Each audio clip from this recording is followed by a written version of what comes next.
Hello. Hello there.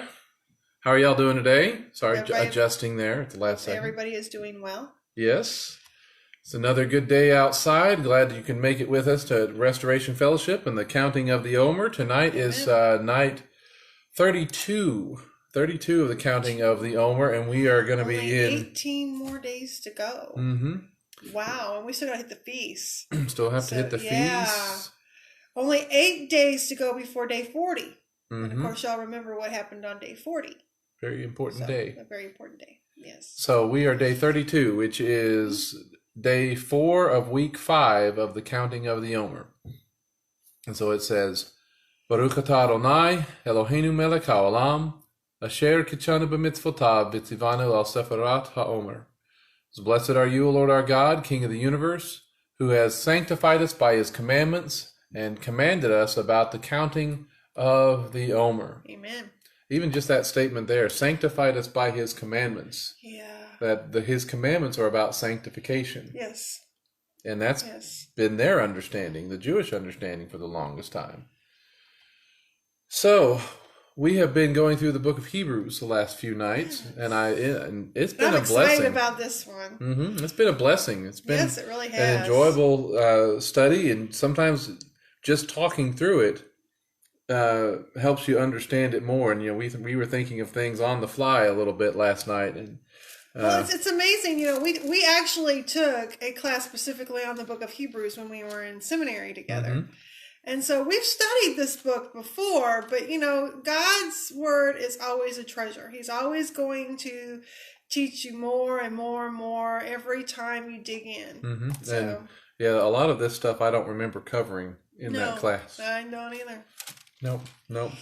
But we, this in this section, starting in 7, we were looking at last night how Yeshua is the high priest. He is the Cohen who was serving, and he was appointed to that office under the order of Melchizedek, which means he was appointed under the Abrahamic covenant, Yes. and not the Mosaic covenant. So he is appointed a priest under which redemption actually takes place.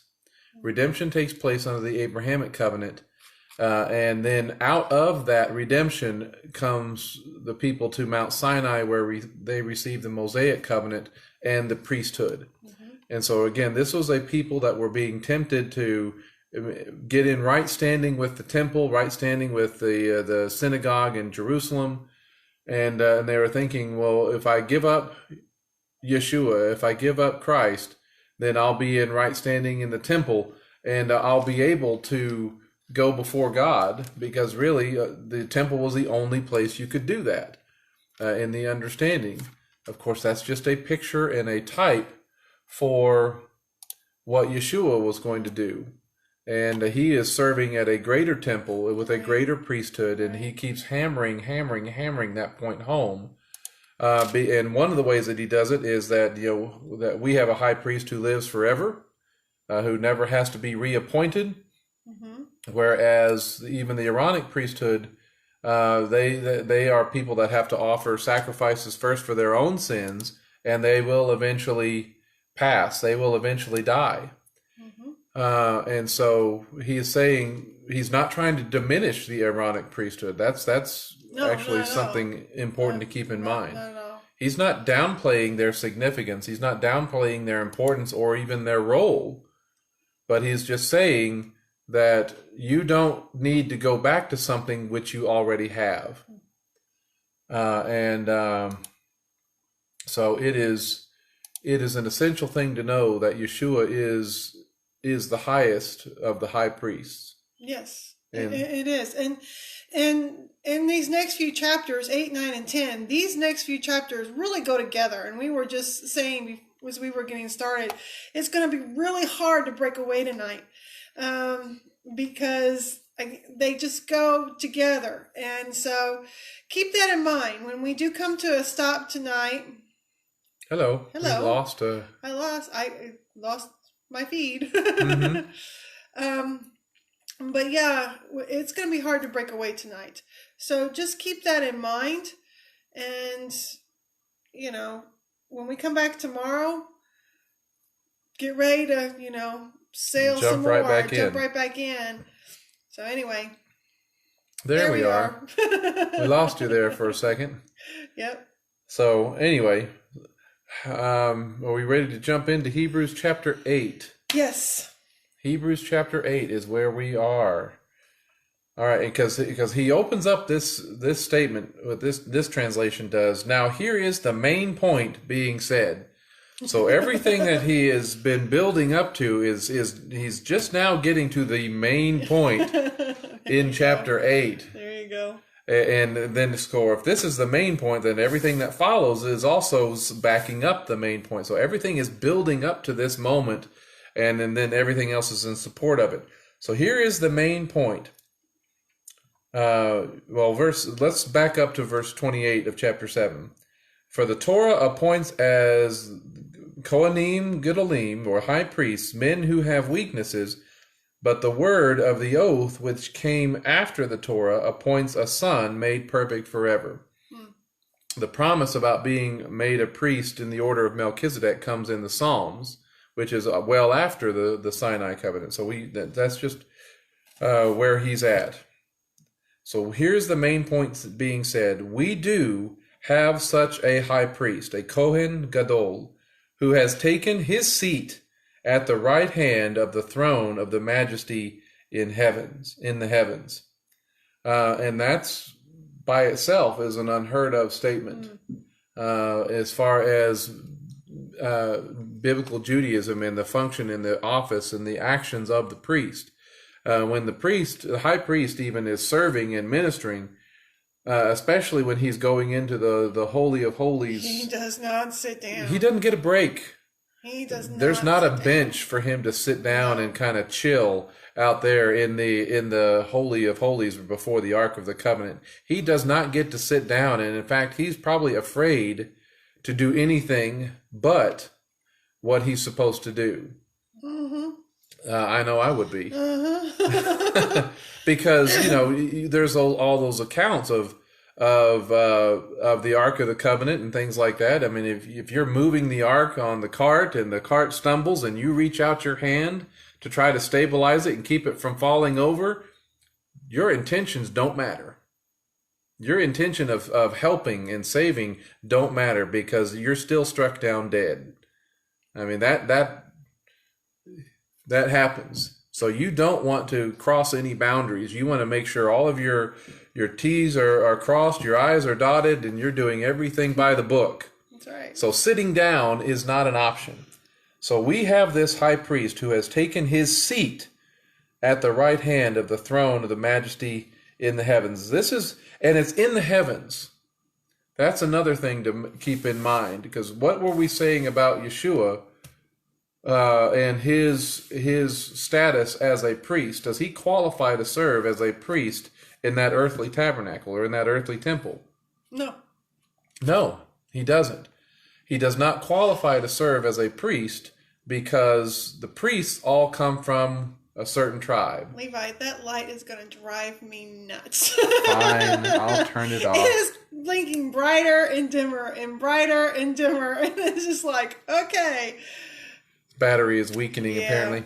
So, Yeshua is not qualified to serve at the temple that the Jewish people were so worried about getting back into. No.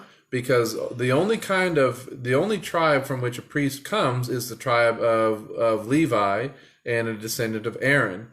And Yeshua is not either one of those. He is of the tribe of Judah. So when it says he is a high priest who has taken his seat at the right hand of the throne of the majesty in the heavens, that means he is serving as a high priest in a different location. He is serving as the high priest there in heaven, not in the earthly temple that they were getting kicked out of. You just jump in here anytime. Believe me, there's plenty of material here. I know. Keep going. So he is a priestly attendant of the holies and the true tent, which Adonai set up, not man, which the Lord set up and not man. So there is this holy place. There is this true tabernacle, which is the one that Moses got the pattern from. Moses got a pattern from looking at or receiving the pattern from something else, something that existed there with God. And so this is the true tent. This is the one that Moses only kind of got a copy of. Right. This is where Yeshua is serving as the high priest. Right. And so he is serving at the priestly attendant of the holies and the true tent which the Lord set up, not man. For every high priest, every Kohen Gadol is appointed to offer both gifts and sacrifices. So it is necessary for this one also to have something to offer. All right. Now, if he were here, if he were on earth, he would not be a Kohen at all. He would not be a priest at all. So again, that's probably one of the criticisms that was being leveled against. Well, Yeshua can't be the Messiah because he can't serve and do the roles of the priest. He's not from the tribe of Levi, or they didn't necessarily understand. They didn't necessarily think the Messiah would be from Levi. But he can't fulfill some of these roles. Obviously, he wouldn't be. He would be from the tribe of Judah. Right. They knew that. They knew that. But there were certain roles that they were also expecting to be done and be fulfilled. And they were also saying that only these priests, only we can really do those things because the tribe of Judah isn't it. Mm-hmm. Keep going. Okay. You look like you're about to... I'm waiting until he gets to the point I want to make. So if he were on earth, he would not be a priest or a Kohen at all, since there are those who offer the gifts according to the Torah. There are those. He's acknowledging the Aaronic priesthood and their service and their ministry. Then they offer their gifts according to the Torah. They offer service in a replica and a foreshadower of the heavenlies, one that is just as Moses was instructed by God when he was about to complete the tabernacle. Okay, so Moses is building and looking at the pattern, or serving at the pattern. For he says, "See that you make everything according to the design that was shown to you on the mountain." But now Yeshua has obtained a more excellent ministry, insofar as he is the mediator of a better covenant which has been enacted on better promises. And right here is where we start getting some confusions and maybe some, because which covenants is he talking about here? Well, there's the Abrahamic covenant, there's the Mosaic covenant, and he's about to introduce the new covenant, right? But the one that has been talked about that's based on promises and an oath was actually the Abrahamic covenant, not the Mosaic covenant. And it was the Abrahamic covenant where God was the one who passed through the pieces and said, "I'll take care of this." He swore an oath by himself. Yes. So the Abrahamic covenant is the covenant of redemption, not the Mosaic covenant. So he obtained this more excellent ministry under the standard, under the banner of the Abrahamic covenant. Right. So that is where he obtained his more excellent ministry. And he is the mediator of this better covenant. I just want to say this. The Mosaic covenant, again, was given to that redeemed people. Often when we say Torah, we're talking about the Mosaic covenant. Okay? A lot of times. We don't necessarily include all of it, although all of it is the Torah, the first 5 books. But we often mean it to mean the Mosaic covenant. And the Mosaic covenant is actually the way a redeemed person lives out that redemption. Right? So there's the actual moment of redemption, there's the redemption, and then there's the proof of the redemption. There's the life that's lived out as a redeemed person. So trying to live the Torah without being redeemed is fruitless. Yeah. And so you have to be redeemed in order to truly live out the Torah. Because he's going to talk about Torah, but he's also going to talk about redemption. And one thing that we have to remember is that the Abrahamic and the Mosaic law are not at odds with one another. No, they're not at all. Those covenants are not at odds. They go hand in hand. But there's a problem. And the problem's not so much with the actual covenants as they are something or someone else. The Abrahamic covenant is based on the promise. On God alone. The Mosaic covenant is between both. Right. And the people had an obligation and to the it. people, God gave his statement of what he said he was going to do, and the people swore, then said that everything that you say, we will do. Okay. So that was a double-sided, both sides had obligation. Right. So, and we tend to make this into an argument about how the covenant or the Torah is what's bad. Right. And in fact, some people, I even read a comment about it today that that the Torah and the law of God is oppressive or whatever else. My. It's terrible for you. But so he is this. Wow. But that's out there. But anyway, he is the mediator of a better covenant, which has been enacted on better promises. And again, the promise is that of God alone. So this is referring backwards to the Abrahamic covenant.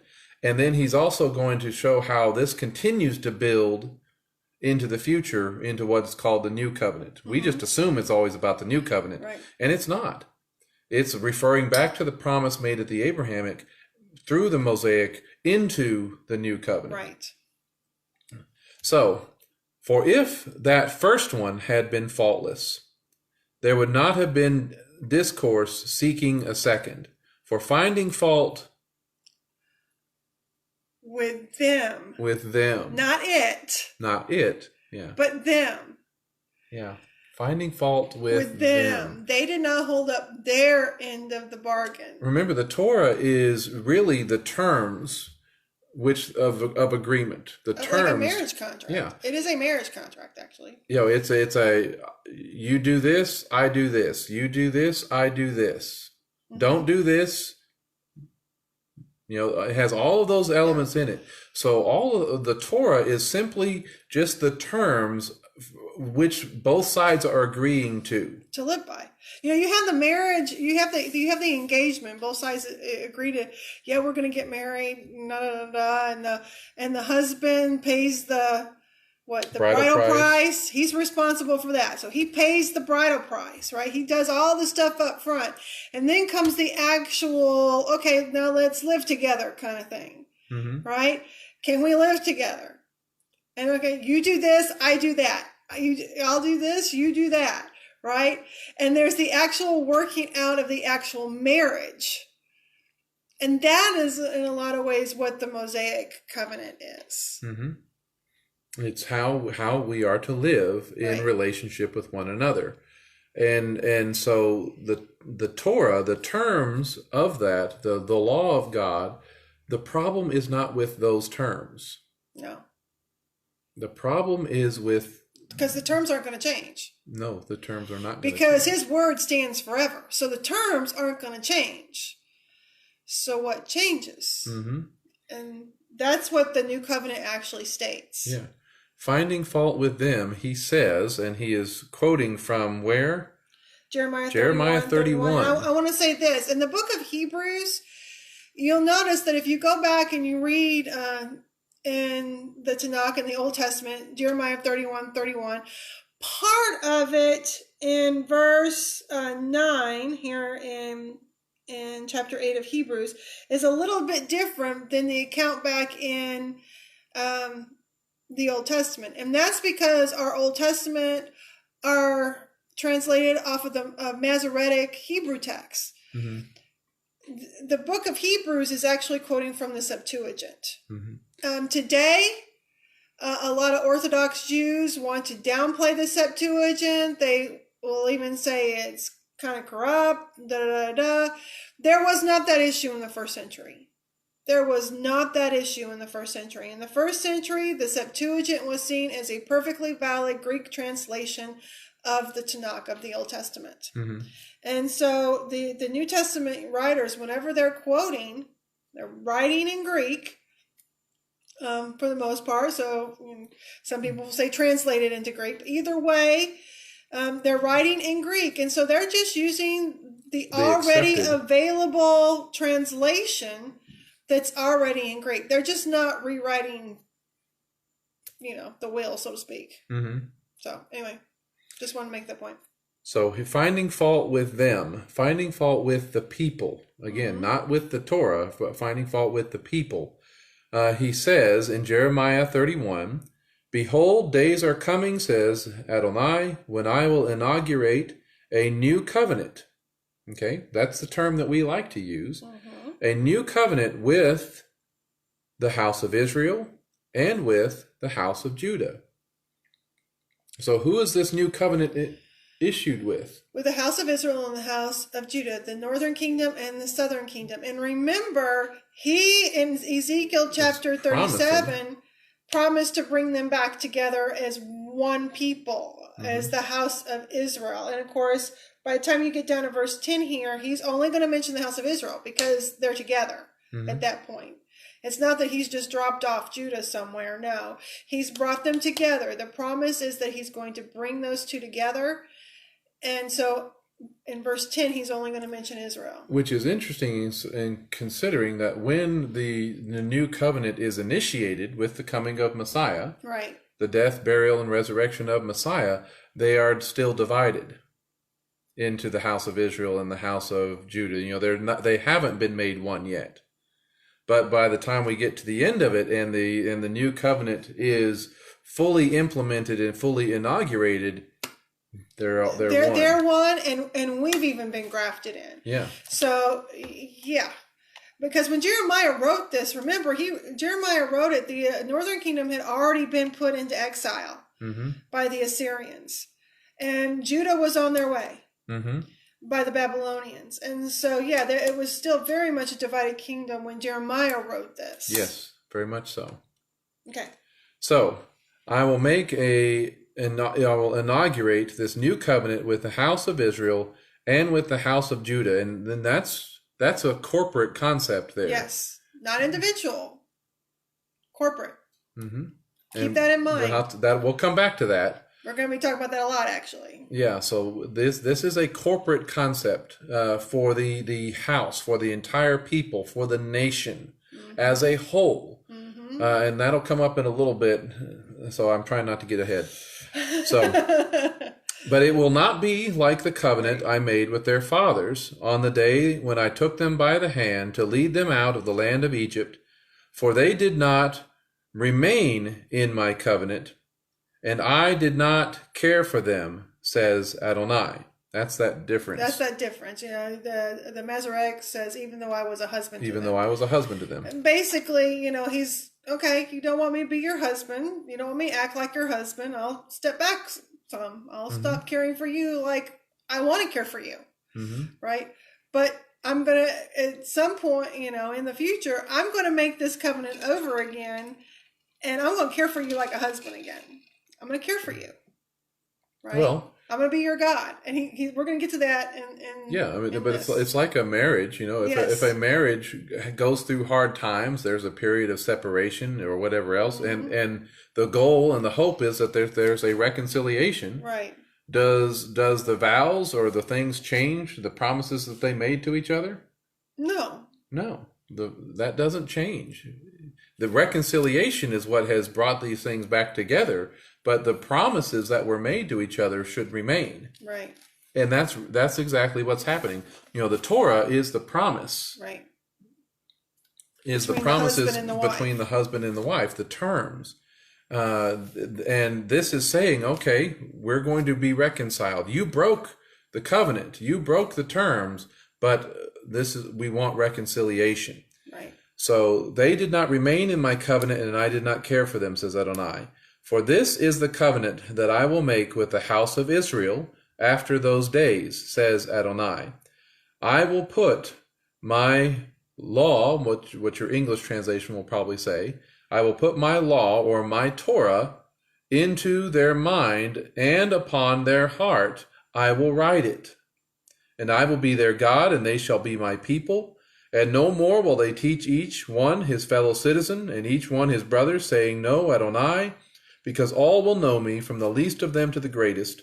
For I will be merciful toward their iniquities, and their sins I will remember no more. I wanted to read all of that because yes. I wanted to finish that statement. Right. So, This is the covenant. This is the new covenant that he is going to reestablish. He is going to renew. It's a renewal of this covenant. It's not a, okay, cut that, scratch, erase that, we're starting completely over. That's not what he's saying. No, it's a change of location. It's a change of from the outside, from the stone tablets, to in our hearts and in our minds. You know, and even as saved people, redeemed people today, for us, we are not completely fully in this new covenant yet. Mm-mm. You know, we may call ourselves new covenant believers, but we're not fully under the new covenant yet. We're still teaching each other, know the Lord, right? We are not in that place where he is our God and we are his people and everything is perfect and we are together. There's still some things we're waiting for. There's still some things we are definitely waiting for. But notice, again, it's the location that has changed. Yes. I'm taking it from the outside, I'm moving it to the inside. But what is it that he's moving to the inside? It's the Torah. It's exactly the same terms, exactly the same covenant, exactly the same expectations, but it's moving from an outside, you read this out here and you should live by it, and it's moving it toward, what happens when it moves from into our mind and in our heart? Well, it goes from a have to a want to. Yeah. You know, from a have to it goes from, okay, if I want to be accepted, if we're going to tolerate one another, to know if we're going to love each other. Yeah. Right. And we do things for our spouses because we love each other. If we just did them because we had to in order to even just get along, that would be miserable. Yeah.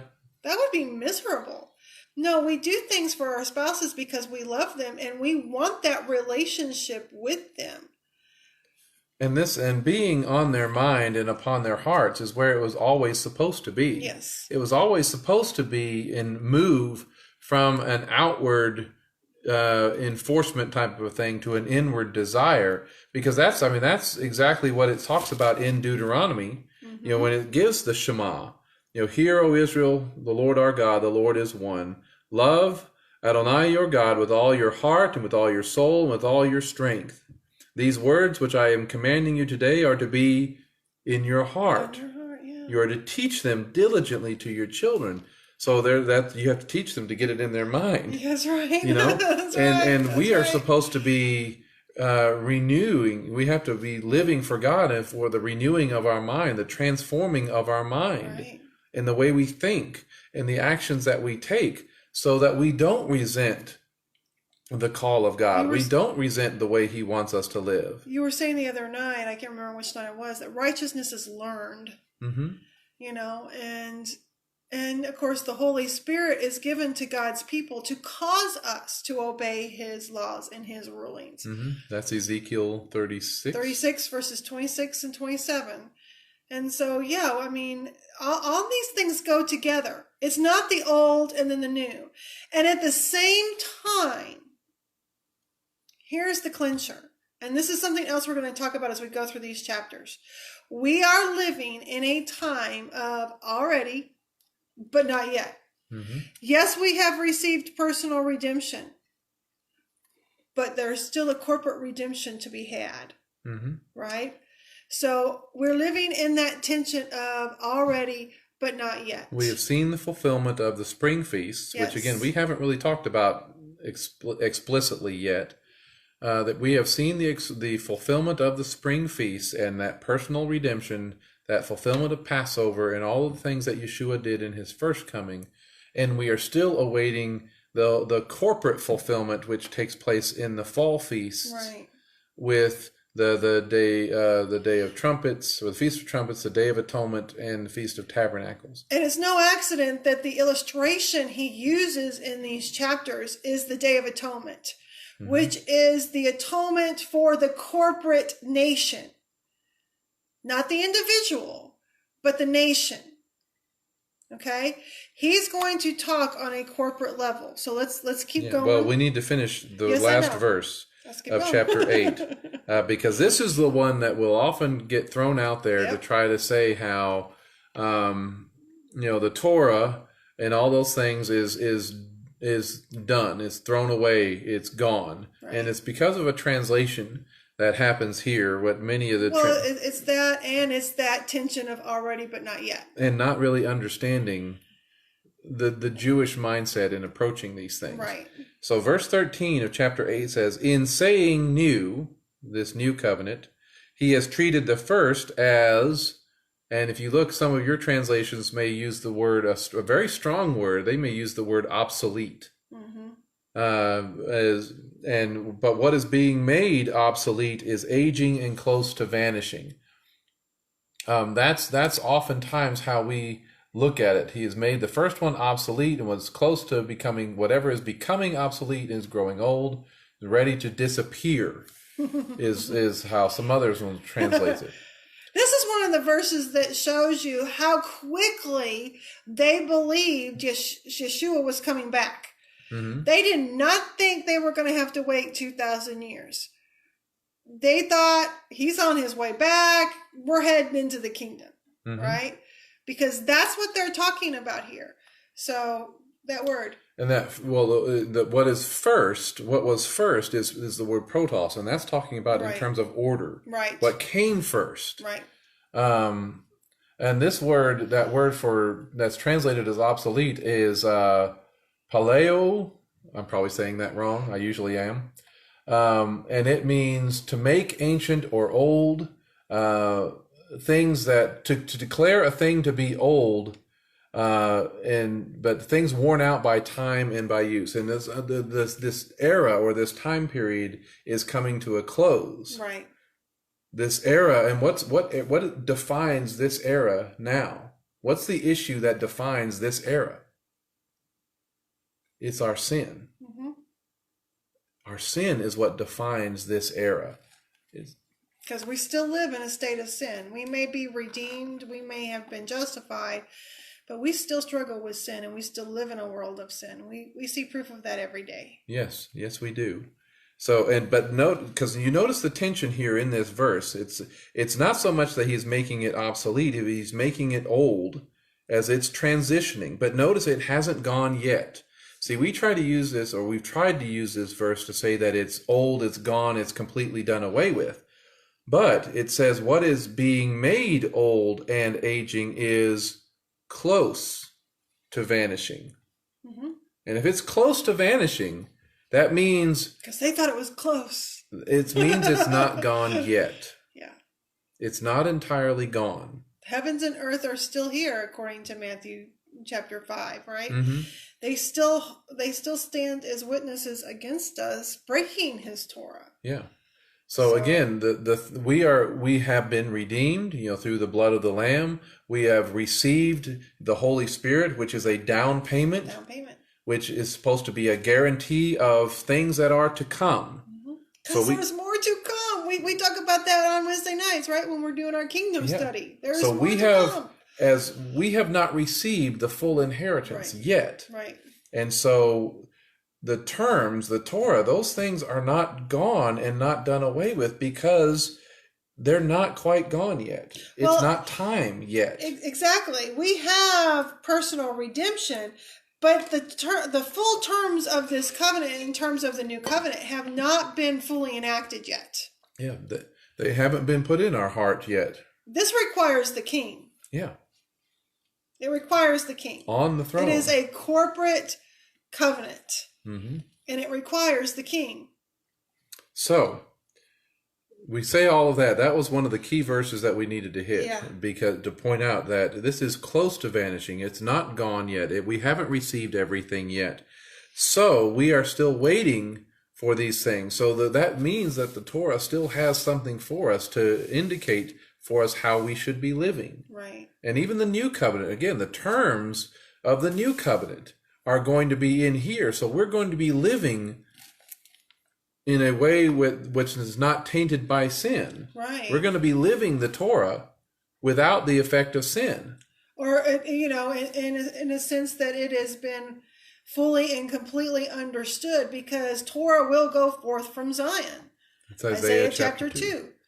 Right? Torah will go forth from Zion. It will be taught, and it will be taught by the king himself. And that is one of the reasons why this requires the king. Mm-hmm. So I hope that clears that passage up. But we're going to move into chapter 9. So now even the first one had regulations for worship and the earthly sanctuary. Okay? So yeah, there were rules, there were operators, there were things that they were supposed to do procedures they were supposed to follow in order to worship God in the tabernacle or in the temple. And when they didn't follow it, when they didn't do that correctly, that was a problem. God had a problem with that. So worship, we should never think of approaching God. We should never think of worship as just willy-nilly, everybody do their own thing or everybody do whatever you want. Yeah, no, never. He is a God of order, not of chaos. And there is a structure and an order for doing things and approaching him. So the first one had regulations for worship and the earthly sanctuary. So if he makes the point, bless you. Thank you. If he makes the point that the first one had those regulations, it's kind of implying that the renewed covenant is going to have... The new covenant will have, yes. Will have a structure and an order to things. Very much so. Because remember, what happened in the earthly temple was a picture. Shadow, was a copy. I like the word copy because it means it's the same thing, right? Is a picture of what is happening in the heavenly temple. Right. So the first one had regulations for worship and the earthly sanctuary. For a tent was prepared in the outer part were the menorah, the table, and the presentation of the bread. This is called the holy place. Beyond the second curtain was a dwelling called the Holy of Holies, and it held a golden altar of incense and the Ark of the Covenant, completely covered with gold. In the ark was a golden jar holding the manna, Aaron's rod that budded, and the tablets of the covenant. And above it, cherubim of glory overshadowing the mercy seat.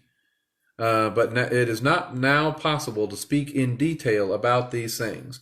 So, you've probably all seen Raiders of the Lost Ark. You have a picture, an idea of at least the concept of what the Ark of the Covenant is really all about. Really? But, well, I say that because, the writer of the book of Hebrews has never seen it.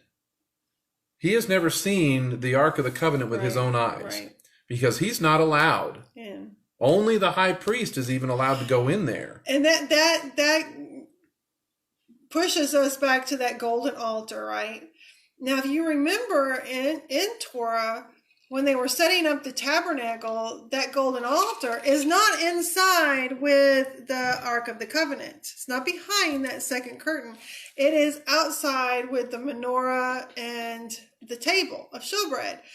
So the reason he's talking about it being inside here is he's hinting at that he's going to be talking about the Day of Atonement. Mm-hmm. Because what happens on the Day of Atonement is before the high priest actually goes in, he actually gets a censer and puts some incense, some coals and some incense from that golden altar and puts it under under the veil. So in essence, that altar is going beyond that veil because even he is not really supposed to be seeing what's in there, the glory of God that's in there. Mm-hmm. And so it's the smoke of the incense goes up and kind of covers the glory of God, the Shekinah glory of God in the Holy of Holies before the high priest even goes in. Yes.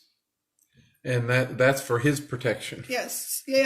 So again, it's a hint that he's about to talk about the Day of Atonement. Yes.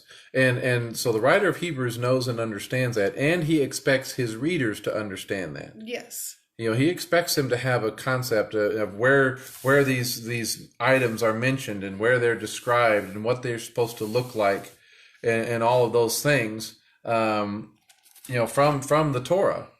All of those details are there in the Torah, and all of these items are, again, copies of things that are existing and functioning in heaven. So he goes through all of those things. He goes through the golden jar with the manna, Aaron's rod, the tablets of the covenant. Okay, those are all there. The cherubim, it's not possible to speak in detail about these things. So that's not really his main point. Now, with these things prepared this way, the Kohanim, the priests, do continually enter into the outer tent while completing the services, but into the inner once a year. Okay, that's the Day of Atonement, Yom Kippur. And the Kohen Gadol, the high priest alone, is the only one allowed to do this. That's right. And he never goes, it's not without blood, which he offers for himself and for and this translation says, the unintentional sins of the people. So why unintentional sins? There's a reason. I know. When you look at the sacrifices at the beginning of Leviticus, his mind just went blank. That's why. Because he knows this. Well, I was thinking of what answer. Right. When you think of the sacrifices, the burnt offerings, the sin offerings, and all those things. The beginning of Leviticus, they're only for unintentional sin. That's it. They cover unintentional sin. Let that sink in for a minute. Because our high priest is an even greater sacrifice. Right? Because if they're only covering the unintentional sins, what about the things that we do on purpose in intentional rejection and rebellion? And what are these people thinking about doing on purpose? Rejecting Yeshua in order to get back into the physical, earthly temple. Okay? Very important to keep that in mind. All right? That these are only, even on Yom Kippur, is only a covering for the unintentional things. You're still going to be accountable for the things you intentionally do. That's the Jewish concept and understanding. Those have to be dealt with. He will deal with that. Those have to be dealt with in a different way. In the chapter. Right? Where is it? So the high priest alone, and not without blood, which he offers for himself. Again, that's one of the weaknesses that he described back in chapter 7.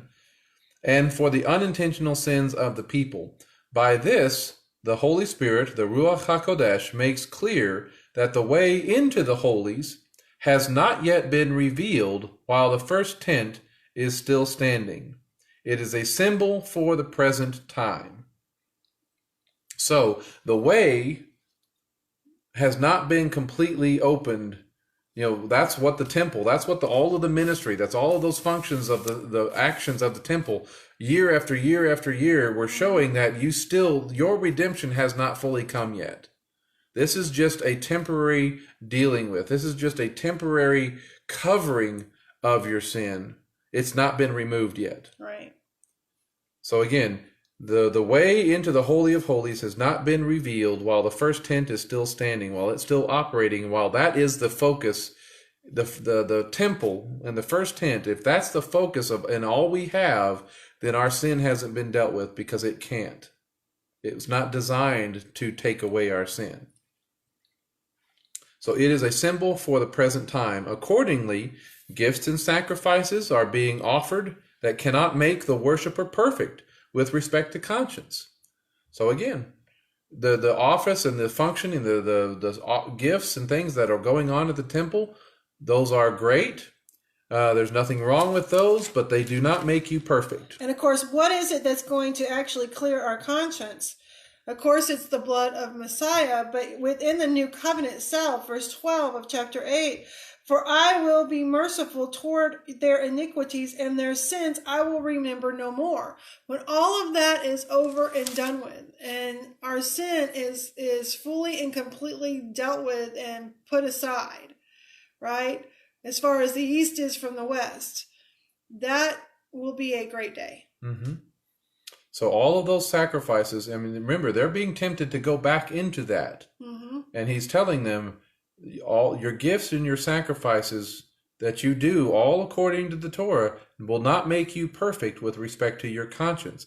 These relate only to the food and drink and various washings, regulations for the body, imposed until a time of setting things straight. That is a very interesting statement. Yes, it is. A time of setting things straight.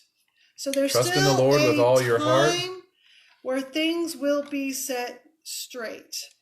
And this is where I wanted to go to Acts chapter 3, verse 21, which is actually Restoration's theme verse, where we actually got our name from. Because this is very important. And again, it is a statement in a sermon that Peter has given about the corporateness of salvation and the kingdom. Are you there already? Well, I am. Because I haven't turned, because you've been turning. So do I have to turn? Well, no, I'm there. Okay, you're there? Let's see. Acts chapter 3. I'll back up a little bit to 19. Repent, therefore, and return, so your sins might be blotted out. So times of relief may come from the presence of Adonai, and he might send Yeshua the Messiah appointed for you. Let's say when the Messiah returns. Mm-hmm. When Messiah returns, okay? Heaven must receive him until the time of the restoration of all things that God spoke about long ago through the mouth of his holy prophets. The restoration of all things, a time of setting things straight. When Messiah returns and the kingdom comes, when the new covenant is fully enacted because the king is on the throne, all these things go together. And it is a corporateness for Israel. Remember, Paul talked about in Romans chapter 11 that when the king returns, right? When Yeshua returns, all Israel will be saved, right? All Israel. And you have Zechariah talking about that spirit of grace and supplication being poured out on the people of Israel who where your sons see and him daughters return, prophesy. Yeah. right? And so it's well, this is talking about that word is making straight or restoring to its natural and normal condition something which in some way protrudes or has gotten out of line as broken or misshapen limbs. All right? Gotten out of line. Yeah. They got out of line. They had not kept the fault was found theirs. the fault with them. Right. And so we trust in the Lord with all our heart. We lean not on our own understanding. In all your ways acknowledge him, and he does what? Directs our He paths. directs our paths or makes our paths straight. So this is God, correcting and working out all of the kinks that we have done and all that we have made with it. And all the problems that we have done, he comes behind and he restores it. He fixes it. So heaven must receive him. He's going to be there in heaven until the time of the restoration of all things that God spoke about long ago through the mouth of his holy prophets. Until that time is ready. And of course, they thought it was much more immediate. It's coming right around the corner. Yeah. Right? They really believed, and you really get the sense that Paul really believed that as soon as Rome attacks Jerusalem, it's over. Yeah. Right? They had no idea it was going to be 2,000 years later, and we're still sitting here dealing with these concepts. They really didn't. Yeshua told the apostles, the disciples, it's not for them to know the time of his return, right? If he would have actually said, well, guys, I got news for you. It's going to be a couple thousand years before I come back. Can you just imagine how less urgent they would have taken out the message? It wasn't for them to know. But here we are, we sit here, and it's 2,000 years later. We shouldn't be and sitting. And we're still, right. We shouldn't be sitting. Thank you. But that wasn't the point I was making. We're still waiting for the king to come. We're still waiting for these things to be fulfilled. We're still sitting here waiting in that time of already but not yet. See, they felt a sense of urgency. Yes. They had to get out there. They had to get out because there and spread the news. Because he's coming back, and he's coming back quick. Yeah. And so that's one of the things that we have lost. We've Yes. lost that sense of urgency. Yes. Of he is coming soon. Because it has been 2,000 years, and now we hear all those voices like Timothy talks about people scoffing and mocking and saying, "Where is this coming that he promised?" You know, in some ways we have taken that statement on ourselves, and so it causes us to sit here, as opposed to be actively doing what he has told us to do with that sense of urgency. So the return of Messiah is supposed to be that prod that gets us out there to accomplishing and doing what he calls us to do, to make the most of every opportunity that we have to live life, to take every gift and every blessing that he gives us, and then every moment and every opportunity, how can this benefit and grow the kingdom? Because he may be coming back tomorrow. Right. You know, it may be coming back today. So all of these things, all of these regulations for worship in the earthly sanctuary with the tent and all of those things were there. Regulations for the body imposed until its time of setting things straight. That's Hebrews chapter 9, verse 10. But when Messiah appeared as the high priest, as the Kohen Gadol of the good things that have now come. All right, so he's talking about that